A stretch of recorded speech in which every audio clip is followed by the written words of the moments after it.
Thanks, Riaz. Good morning. In Egypt, the death toll from clashes between police and supporters of ousted President Mohamed Morsi is now at 525.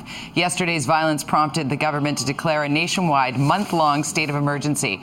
It began when police moved to clear 2 sit-in camps of Mohamed Morsi's supporters. He was thrown out in a military coup early last month. The number of injured following yesterday's violence now stands at nearly 3,800 people.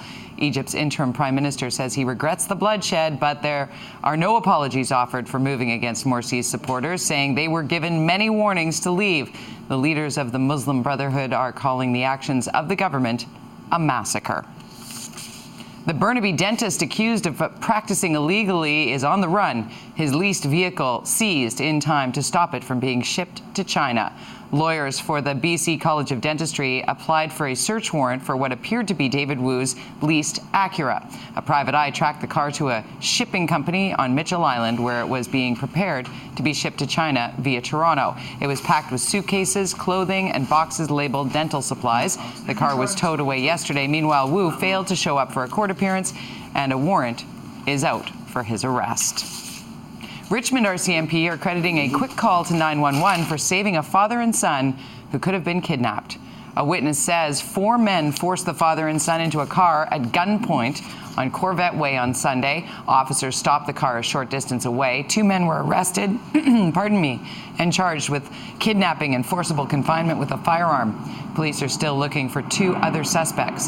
Investigators believe the incident is targeted, but not gang-related.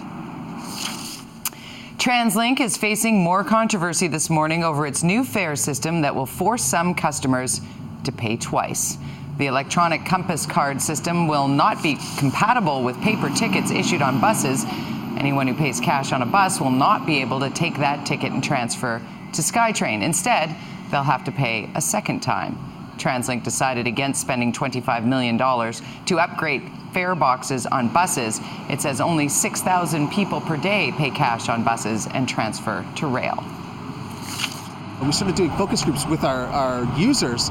They indicated that if you have a robust education program to let us know about this type of transfer and let us know all about the Compass system and have an extended transition period, they'd be more inclined to pick up a Compass card. So it's a small problem in the system, but we believe we have a solution to that. And the solution is the Compass card.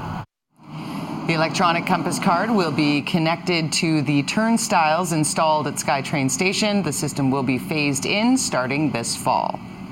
And we want to hear from you. What do you think of eliminating cash fare bus to rail transfers? Comment on our Facebook page.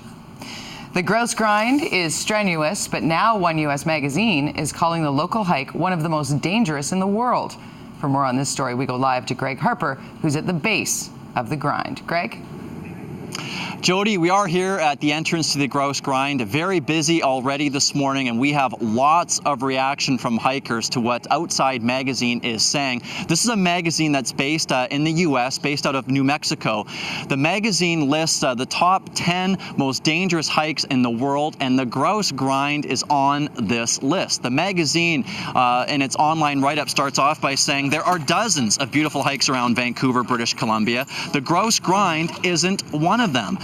The magazine notes that since 1999, 3 people have died on the trail, and there's an average of about 80 rescues that take place on the grind each year. There was one other North American location that made the list. That is the Maze in Utah. Here's what these hikers are saying about this. If it teaches people to start wearing proper footwear and realizing what they're getting into on here and bringing water and, taking the safety precautions, then it's probably a good thing. It's a difficult climb. It's the hardest thing I think I do. So, yeah, people should be aware. The only danger here is the people that aren't prepared for it. That's it. They're just brain dead.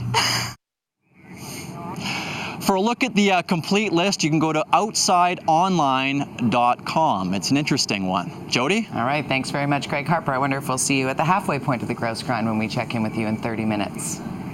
Not the proper footwear. All right, thanks, Greg. See you in a minute.